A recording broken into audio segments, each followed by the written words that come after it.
श्रीगुरुभ्यो नमः। हरि ओम। श्री महागणाधिपतये नमः। श्री महासरस्वत्यै नमः। श्रीगुरुभ्यो नमः। हरि ओम। यक्कर्ता जगतां भक्ता समहर्ता महसां निधिः प्रणमामि तमादित्यं बहिरन्तस्तमोपहम्। यक्कर्త ఎవరు కర్త? అందరినీ రక్షించే కర్త. జగతాం భర్త, జగత్తు మొత్తాన్ని పోషించేవాడు ఎవరు? యక్కర్త జగతాం భర్త. సంహర్త, అందరినీ రక్షించేవాడు ఎవరు? సంహర్త. మహాసాం నిధి, ప్రపంచంలో ఉన్నటువంటి 84 లక్షల జీవరాశుల్ని పోషించేవాడు ఒకడున్నాడు. యక్కర్త జగతాం భర్త సంహర్త మహాసాం నిధి ప్రణమామి తమాదిత్యం బహిరంతస్తమోపహం. అందరికీ ఎప్పుడు ఒక చోటనకుండా ప్రపంచం మొత్తం కనబడేటువంటి సూర్య భగవానుడు. ఆయన వల్ల మనం అందరం బతుకుతున్నాం. మన ఇంట్లో ఏదైనా కొద్దిగా ద్రవ్యం తెచ్చుకుంటే ఒక నెలకో లేకపోతే 2 నెలలకో 3 నెలలకో తెచ్చుకుంటే ఎక్కువ రోజులు ఉంటే పుచ్చిపోతాయి, తింటారు మీరు. కానీ భగవంతుడు అనేవాడు 84 లక్షల జీవరాశులు తినడానికి ఆహారాన్ని ఇస్తున్నాడు. అటువంటి సూర్య భగవానుడికి ముందుగా నమస్కారం చేసి ఇప్పుడు మే, జూన్, జూలై ఈ 3 నెలల యొక్క రాశి ఫలితాలు చెప్పుకుందాం. ఈ రాశి ఫలితాలు ఎట్లా ఉన్నాయంటే, మే నెలలో మాత్రం గురువు మిథునంలో ఉన్నాడు. జూన్ వచ్చేప్పటికి గురువు కర్కాటకంలోకి వచ్చాడు. మారింది ఈ గ్రహం ఒక్కటే. తర్వాత కుజుడు మే నెలలో మీనంలో ఉన్నాడు కుజుడు. జూన్ నెల వచ్చేప్పటికల్లా కుజుడు మేషంలోకి వచ్చాడు. జూలై నెల వచ్చేప్పటికల్లా కుజుడు మళ్ళీ వృషభంలోకి వచ్చాడు. ఈ కుజుడు వల్ల బాగా ఇబ్బందులు మనకు వస్తున్నాయి. ఏ వస్తువు దొరక్క మనం బాగా ఇబ్బంది కష్టం పడే పరిస్థితి రాబోతుంది ఈ 3 నెలల లోపల. మే, జూన్, జూలై అందరం కూడా భగవంతుడిని పూజించాలి. ఎవరి ఇష్టదైవాన్ని వాడు పూజించాలి. ఈ 3 నెలలు కూడా తప్పనిసరిగా ఇష్టదైవాన్ని పూజించాలి. ఈ ఇష్టదైవాన్ని పూజించాలంటే మంత్రాలతో. ఎందుకంటే జన్మనా జాయతే శూద్ర, కర్మణా జాయతే ద్విజ, వేదపాఠంతో విప్రాణం, బ్రహ్మజ్ఞానంతో బ్రాహ్మణ. అటువంటి బ్రాహ్మణ చేత యజ్ఞ యాగాది క్రతువులు చేయాలి. ఈ క్రతువులు జరిగితేనే మన ప్రపంచం మొత్తం సుభిక్షంగా ఉంటుంది. లేకపోతే మనం తినే ఆహారం కూడా కలుషితమైన ఆహారం, మనం తాగే నీళ్లు కలుషితమైన నీళ్లు. దీంతో ప్రపంచం మొత్తం నాశనం అయిపోవటానికి బాగా అవకాశం ఉంది. పాశుపదస్త్రం అన్నారు. ఈ పాశుపదస్త్రం ఎట్లాంటిదంటే, పరమేశ్వరుడు ఇచ్చాడు పాశుపదాస్త్రం, ఎవరికిచ్చాడు? అర్జునుడికి ఇచ్చాడు పాశుపదాస్త్రం. ఈ పాశుపదాస్త్రం అర్జునుడితో పాటు కర్ణుడికి కూడా ఇచ్చాడు. ఈ కర్ణుడికి కూడా ఇచ్చినప్పుడు భూమిలో ఉన్నటువంటి నేతిని పిండినప్పుడు భూదేవత శపించింది, నీకు అవసరమైన టైంలో నీకు పాశుపదాస్త్రం గుర్తు లేకుండా పోవుగాక. అంతే. భూదేవత నెయ్యి తాగాలనుకుంది, ఆ నెయ్యి పారిపోసుకున్నాడు. ఆ నెయ్యి పోవటం చేత ఆ భూమిలో చక్రాలు కూరుకుపోవటం ఒకటి, పాశుపదాస్త్రం గుర్తు లేకుండా పోవటం ఒకటి చేశాడు కర్ణుడు. అందువల్ల పాశుపదాస్త్రం వచ్చి కూడా ఏం చేయలేకపోయినాడు. అర్జునుడు పాశుపదాస్త్రంతో మరి దుర్మార్గులైన దుర్యోధనాది 9 తమ్ములు, తర్వాత ధృతరాష్ట్రుడు, కళ్ళు లేనటువంటి దుర్మార్గుడైన ధృతరాష్ట్రుడిని గెలవగలిగాడు. కాబట్టి మనం ఇప్పుడు వస్తున్నది ఏంటంటే, దుర్యోధనాది దుర్మార్గులు, ధర్మరాజు లాంటి మంచివాళ్ళు బతకటానికి మార్గం లేకుండా పోయింది. కాబట్టి ఇప్పుడు యజ్ఞయాగాది క్రతువులు తప్పనిసరిగా జరగాలి. ఇది మాత్రం గట్టిగా గుర్తుపెట్టుకోవాలి. 2026వ సంవత్సరం మే నెల, జూన్ నెల, జూలై నెల, ఈ 3 నెలల యొక్క రాశి ఫలితాలు చెప్పుకుంటున్నాం. ఈ 3 నెలల్లో మొదటిది మే నెల సింహరాశి ఫలితాలు చెప్పుకుందాం. ఇంతవరకు మేషం, వృషభం, మిథునం, కర్కాటకం అయిపోయింది. ఇప్పుడు సింహరాశి చెప్పుకుంటున్నాం. ఈ సింహరాశి ఎట్లా ఉంది? ఈ సింహరాశికి శుక్రుడు, గురువు ఈ 2 గ్రహాలు తప్పితే ఏ గ్రహాలు బాగాలేవు. పైన శని అష్టమంలో ఉన్నాడు. శని అష్టమంలో ఉండటం చాలా ఇబ్బందికరం. శని ప్రాణకంటకుడు, ప్రాణం తీసినంత పని చేస్తాడు. ప్రాణం తీసినంత పని ఎట్లా ఉంటుందంటే, నాకే జరిగింది. ఒక యాక్సిడెంట్ జరిగింది. కాలు మోకాళ్ళ దగ్గర నుంచి పైకి కాలు విరిగిపోయింది. మరి లోపల రాడ్ వేశారు, ఆపరేషన్ చేశారు, కట్టుకట్టారు. సంవత్సరం 3 నెలల వరకు మంచం మీద నుంచి కాలు కింద పెట్టద్దు అన్నారు.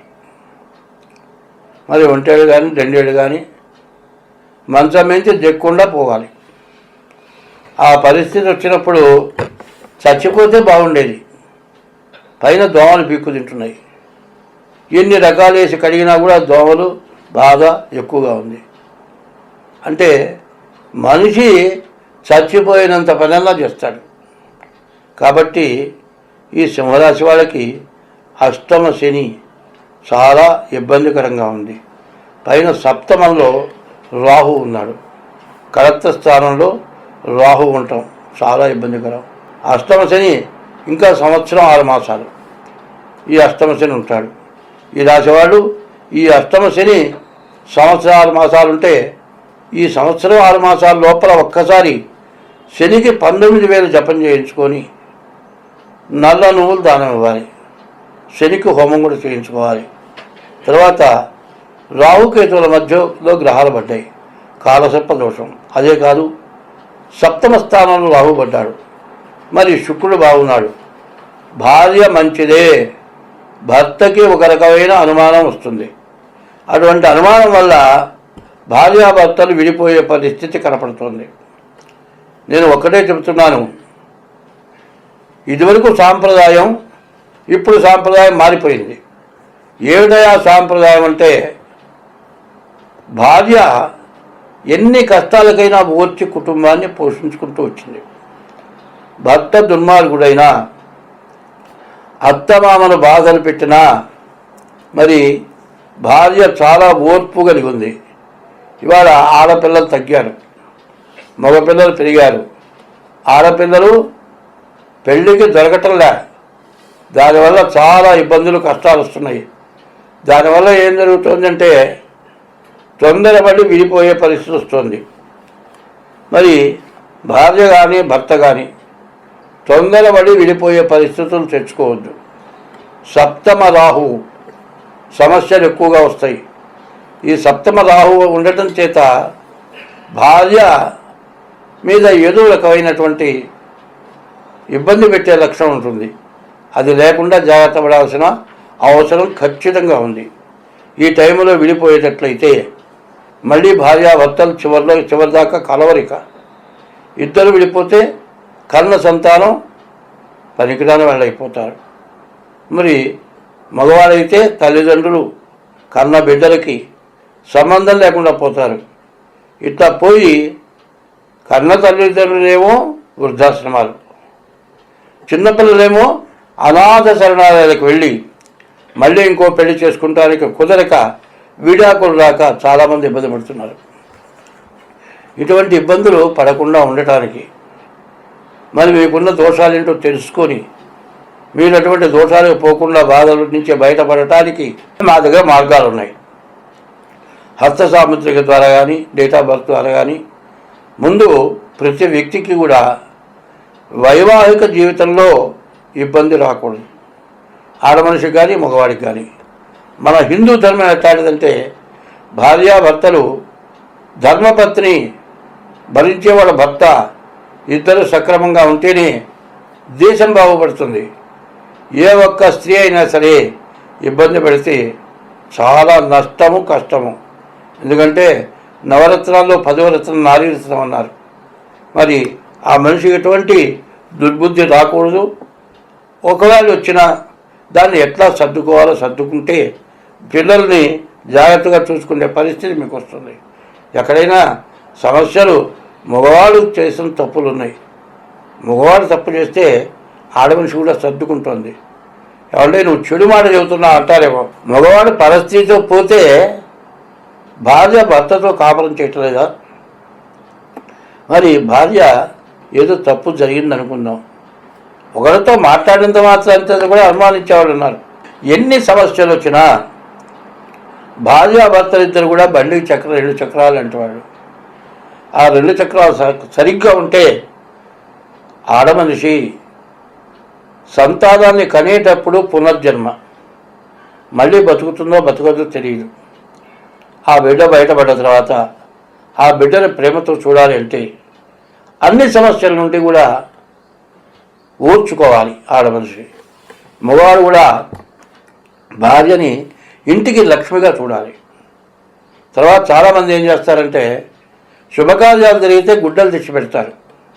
ఆ గుడ్డలు పెడితే ఏమంటారంటే మేము మా ఇంట్లో జీతగాళ్ళకు కూడా ఇట్లాంటి గుడ్డలు పెట్టమంటారు. అసలు వాళ్ళు గుడ్డలు పెట్టాల్సిన అవసరం లేదు. వాళ్ళు మీకు గిఫ్ట్ ఇవ్వాల్సిన అవసరం లేదు. అసలు నన్ను అడిగితే కట్నం కూడా ఇవ్వాల్సిన అవసరం లేదు. స్త్రీ చిత్తం పురుషుల భాగ్యం. పూర్వం అయ్యా మా అమ్మాయిని మీ అబ్బాయికి ఇస్తామని అడిగితే పొరపాటున కూడా చెడుగొట్టకూడదని శాస్త్రం చెప్తుంది. ఎంతో గౌరవంగా ఆ పిల్లని కోడలుగా చేసుకుంటారు. అది ఆ సాంప్రదాయం పోయి కట్నం తీసుకొని అత్తమామలకు ఆశించి ఎంత తెచ్చినా చాలక పీడించి ఇట్లాంటి ఇబ్బందులు వాళ్ళని పెట్టి చివరికి కోర్టుకెక్కి విడాకులు రాక తిరిగి విడాకులు తీసుకోవాలంటే తల్లిదండ్రులందరినీ కూడా జైలు పాలు చేసి కొట్టించి మళ్ళీ రాజీ పడదామంటే మళ్ళీ ఏం కూడా వస్తున్నారు. ఇంత దూరం తెచ్చుకుంటున్నారు. ఇంత వివరంగా జాతకం చెప్పడం కాదు నేను చెబుతోంది. ఇంత పరిస్థితి ఎందుకు వస్తుంది బాగా ఆలోచించండి. ఇది సాంప్రదాయం అయిపోతుంది. కాబట్టి ఈ రాశి వాళ్ళకి సమస్యలు ఏదొచ్చినా జాగ్రత్త పడాలి. భార్యాభర్త ఎట్లా అంటేనే కుడి చేయి ఎడం చెయ్యి. ఈ చెయ్యి ఎంతసేపు ఊపినా దెబ్బ తగలదు, ఈ చెయ్యి ఎంతసేపు ఊపినా దెబ్బ తగలదు. 2 చేతులు ఊపితే శబ్దం వస్తుంది. ఇద్దరు గొడవబడితేనే తగాదా వస్తుంది. దీనివల్ల సమస్యలు వస్తున్నాయి. ఇది ప్రతి వాళ్ళు కూడా గుర్తించాలి. కోర్టులో ఉన్న కేసులు మొత్తం ఇవే. కాబట్టి లాయర్లు కూడా చాలా బాధపడుతున్నారు. కాబట్టి జాతకం చూసేటప్పుడు మీరు చేసే తప్పు ఏమిటి, ఆ తప్పు ఏదైనా ఉంటే దిద్దుకోవాలి. నా దగ్గరకు వచ్చిన వాళ్ళు కోర్టుకెక్కి డైవర్స్ దాకా పోయి కూడా మళ్ళీ తిరిగి కాపురం చేసుకుంటున్న వాళ్ళు ఉన్నారు. కాబట్టి అట్లాంటి సమస్యలు ఏమైనా ఉంటే జాతకాలు చేయడం ద్వారా చూడటం ఒకటి, వాటి జరిగి కలిసేట్టుగా చూడటం జరుగుతుంది. మరి ఇప్పుడు మనం మే నెల జాతకం చెప్పుకున్నాం. ఈ మే నెల పరిస్థితి భార్యాభర్తలకి ప్రతికూలత, చాలా ఇబ్బందులు కష్టాలు వస్తాయి. కాబట్టి ఇదంతా ఏదో బాగా అయిపోయింది. తర్వాత ఇప్పుడు జూన్ నెల ఈ సింహరాశి ఎట్లా ఉంది చూద్దాం. ఈ సింహరాశికి వచ్చేప్పటికల్లా రాహుకేతుల మధ్యలో గ్రహాలు పడ్డారు. ఈ జూన్ నెల కూడా సప్తమంలో రాహు పడ్డాడు. ఈ సప్తమం కడత స్థానం, దానివల్ల ఇబ్బంది జరగచ్చు. అష్టమంలో శని, ఈ అష్టమ శని కూడా బాగా ఇబ్బంది పెట్టేవాడు. ఈ రాశి వాళ్ళకి రవి, బుధుడు, గురువు, శుక్రుడు 4 గ్రహాలు బాగున్నాయి. రవి వల్ల మంచి కీర్తి ప్రతిష్టలు వస్తాయి. బుధుడు వల్ల వ్యాపారం జరుగుతుంది. తర్వాత గురువు వల్ల, గురువు 12 ఉన్నాడు, వ్యయకారకుడు, బాగా ఖర్చు పెట్టిస్తాడు. శుక్రుడు బాగున్నాడు, భార్య అనుకూలత అవుతుంది. అయితే ఈ రాశికి 4 గ్రహాలు రవి, బుధుడు, శుక్రుడు, కేతువు, ఈ 4 గ్రహాలు బాగున్నాయి. ఈ 4 గ్రహాల వల్ల మీకు ఎప్పుడు కూడా ఎంతో మంచి జరుగుతుంది. కాబట్టి బాగుండని గ్రహాలు ఏమిటో చూసుకోవాలి. శని అష్టమం, రాహు సప్తమం, కేతువు జన్మం, గురువు ద్వాదశం, నవమం కుజుడు, శని, రాహువు, కేతువు, గురువు. ఇప్పుడు 5 గ్రహాలు బాగాలేవు. ఈ 5 గ్రహాల్లో పాపగ్రహాలు బాగా 4 ఉన్నాయి. ఈ పాపగ్రహాల నుంచి విడబడాలంటే చాలా కష్టమైన టైము. కాబట్టి ఈ రాశి వాళ్ళు మీ డేట్ ఆఫ్ బర్త్ ద్వారా తప్పనిసరిగా జాతకం చూపించుకోండి. దానికి తగిన ఉపశమనం చేసుకోండి. ఇప్పుడు ఈ టైము చాలా క్షుద్రమైన టైం. క్షుద్రం అంటే వదిలిపెట్టండి, క్షుద్రం పట్టి పీడించేది క్షుద్రం. కాబట్టి ఇట్లాంటి టైంలో ఎంత జాగ్రత్త పడితే అంత మంచిది. కాబట్టి మీరు మాత్రం ఖచ్చితంగా హస్తసాముద్రిక ద్వారా కానీ డేట్ ఆఫ్ బర్త్ ద్వారా కానీ మీ జాతకం చూపించుకోండి. కాదండి మా డేట్ ఆఫ్ బర్త్ రాశారు, 1 గంట ఎటో ఇటో తెలియదు, 2 గంటలు తేడా ఉందంటే డేట్ ఆఫ్ బర్త్ హస్తసాముద్రిక రెంటి ద్వారా మీ రాసేదో మీ నక్షత్రం ఏదో అన్నీ తెలియపరచగలుగుతాం, జాతకం చెప్పగలుగుతాం. కాబట్టి ఈ రాశి వాళ్ళ పరిస్థితి ఏమిటి? రాహు వల్ల శని వల్ల చాలా కష్టం. రాహు అష్టమంలో ఉన్నాడు, ప్రాణకారకుడు. అష్టమం ప్రాణాపాయం వచ్చే టైము. రాహు సప్తమంలో ఉన్నాడు, భార్యాభర్తలకి ప్రతికూలత వచ్చేటట్టుంది. తర్వాత కుజుడు బాగాలేడు, యాక్సిడెంట్లు దెబ్బలు తగలటానికి బాగా అవకాశం. గురువు ద్వాదశంలో ఉన్నాడు, నీవు మాట్లాడే మాట చాలా ఇబ్బందికరంగా ఉంటుంది. నీ మాట వల్ల కూడా నీవు చాలా నష్టపడేటువంటి పరిస్థితులు వస్తాయి. ప్రతి వ్యక్తి కూడా మరి కష్టమైన టైంలో చాలా జాగ్రత్త పడాలి. ఎందుకంటే ఇవాళ నేను ఖచ్చితంగా చెబుతున్నాను, నేను బోరేస్తున్నా. ఒక ఆయన వచ్చి మున్సిపాలిటీ పర్మిషన్ లేకుండా నువ్వు బోరేస్తున్నావు, కార్పొరేటర్ చెప్పకుండా బోరేస్తున్నావు, ఆపేసేయమన్నాడు. కార్పొరేటర్ మనుషులు వచ్చారు ఆపేసేయన్నాడు. అన్నా నేను పెద్దవాడిని, ఇది నువ్వు ఆపేస్తే నేను చేసుకోలేను, మరి నా మీద దయించు అంటే మంచిగా మాట్లాడేటప్పుడల్లా వేసుకోన్నా తర్వాత చూద్దాం అన్నాడు. మనం ఎప్పుడు కూడా ఎంత కష్ట టైంలో కూడా తొందరపడి ఎవరిని మాట అనొద్దు. మాట అనకుండా ఉంటే మనం మంచిగా బతకగలుగుతాం. వాటి వరకు నేను అదే రకంగా మంచిగా బతకగలుగుతున్నా. ఎందుకంటే నేను జీవితంలో పడ్డ నష్టాలు పెద్ద పెద్ద నష్టాలు, కానీ పూర్తిగా నష్టపడి బయటకు వచ్చేసి బతకలేక కష్టాలు పడ్డ తర్వాత మళ్ళీ వాళ్ళ తప్పు తీసుకొని వాళ్ళు నష్టపడి నా దగ్గరికి వచ్చారు. నా దగ్గరికి వచ్చినా కూడా వాళ్ళు ఏమన్నా. కాబట్టి ఈ సంవత్సరం పూర్తిగా చెడుగా ఉంది. కాబట్టి ప్రతివాడు కూడా తొందర పడద్దు, డేట్ ఆఫ్ బర్త్ ద్వారా జాతకం చూపించుకోండి. ఈ రాశి వాళ్ళకి చెప్పాలంటే 5 గ్రహాలు పూర్తిగా బాగాలేవు. అందువల్ల చాలా కష్ట సమయం. ఈ సింహరాశి వాళ్ళు చాలా జాగ్రత్త పడాలి. ఈ జూన్ నెల చాలా కష్టమైన సమయం సింహరాశి. తర్వాత జూలై నెల సింహరాశి, చూద్దాం. ఈ జూలై నెలలో సింహరాశికి కుజుడు, రవి, బుధుడు, కేతువు ఈ గ్రహాలు పూర్తిగా బాగున్నారు. రవి బుధుడు ఏకాదశంలో ఉన్నారు. మంచి వ్యాపారంలో బాగా మంచి లాభం. రవి బుధుడు కలిస్తే బుధాదిత్య యోగం, అది చాలా మంచి యోగం. అందులో మిథున రాశిలో రవి బుధుడు కలిసి ఉన్నారు. మిథున రాశికి అధిపతి బుధుడు. అటువంటి రాశిలో రవి బుధుడు కలిసి ఉండటం చాలా విశేషం. అటువంటి రవి బుధుడు కలిసి ఉండటం చేత మీకు మంచి లాభదాయకంగా మంచి వ్యాపారం సాగుతుంది. దాని మీద వచ్చే ఆదాయంతో ఆదాయం మొత్తం ఖర్చు పెట్టి ఒక స్థిరమైంది ఒక ఇల్లు, స్థలమో, పొలమో మీరు ఖచ్చితంగా కొంటారు. దాని గురించి అనుమానం లేదు. అది కొనాల్సిన సమయము, ఇట్లాంటి టైము మీకు ఇక రాదు. కానీ ఈ రాశి వారికి ఏమైంది? మరి ఈ సింహరాశికి అష్టమంలో శని, సప్తమంలో రాహుకేతువుల మధ్యలో గ్రహాలు. ఇది చూడండి, కుజుడు, రవి, శుక్రుడు బాగున్నాడు. ద్వాదశంలో గురువు బాగాలేడు. మరి ఈ టైంలో ఎంత ఇబ్బందో చూడండి. ఈ ఇబ్బంది నుంచి మీరు బయటపడాలి. జీవితంలో మీరు కొనలేని ఆస్తిని కొనడానికి బాగా మంచి సమయం. ఈ సమయం మనం సరి చేసుకోవాలంటే ముందు డేట్ ఆఫ్ బర్త్ ద్వారా ఉన్న చెడును పోగొట్టుకోవాలి. ఇప్పుడు కాలుకి దెబ్బ తగిలితే మట్టి అంటింది, డాక్టర్ దగ్గరికి పోతే క్లీన్ చేసి కట్టుకడితే ఇట్టే ఇంజక్షన్ చేస్తాడు. అది చేయకుండా ఉన్నాం అనుకోండి, ఆ వేలు కుళ్ళిపోతుంది, క్యాన్సర్ అవుతుంది, కాలు మొత్తం తీసేయాల్సి వస్తుంది. అక్కడ దాకా తెచ్చుకోవటం మంచిదా, ముందు వేలు కట్టుకోవటం మంచిదా? ఆ విధంగా ఈ సింహరాశికి అష్టమ శని, సప్తమ రాహువు, మరి జన్మ కేతువు ఈ గ్రహాలు పూర్తిగా ఇబ్బందికరంగా ఉన్నాయి. కాబట్టి ఈ రాశి నుండి మీరు బయటపడాలంటే ముందు డేట్ ఆఫ్ బర్త్ ద్వారా జాతకం చూపించుకోండి. ప్రతిరోజు కూడా మీరు ఇష్టదైవాన్ని పూజించండి. అదే కాకుండా ఇష్టదైవాన్ని పూజించడమే కాకుండా తెల్లవారుజామున సూర్యోదయానికి ముందు నిద్ర లేవండి. కనపడే దేవుడు సూర్య భగవానుడు. ఆయన కంటే ముందుగా లేచి స్నానం చేసి దేవుడి దగ్గర దీపారాధన చేసి సూర్యుడికి ఎవరైతే నమస్కారం చేస్తారో వాళ్ళని ఏ గ్రహాలు బాధించవు. ఎంత బాధ ఉన్నా కూడా తప్పించుకొని బయటపడతారు. కాబట్టి ఈ రాశివాళ్ళు ప్రతిరోజు కూడా సూర్య నమస్కారాలు చేయాలి. ఈ రాశివాళ్ళు ప్రతి శనివారం శనికి అభిషేకం చేయించుకోవాలి. ప్రతి సోమవారం కూడా ఈశ్వరుడికి అభిషేకం చేయించుకోవాలి. బియ్యపు రవ్వ పంచదార కలిపి మరి పుట్టల దగ్గర వేయాలి.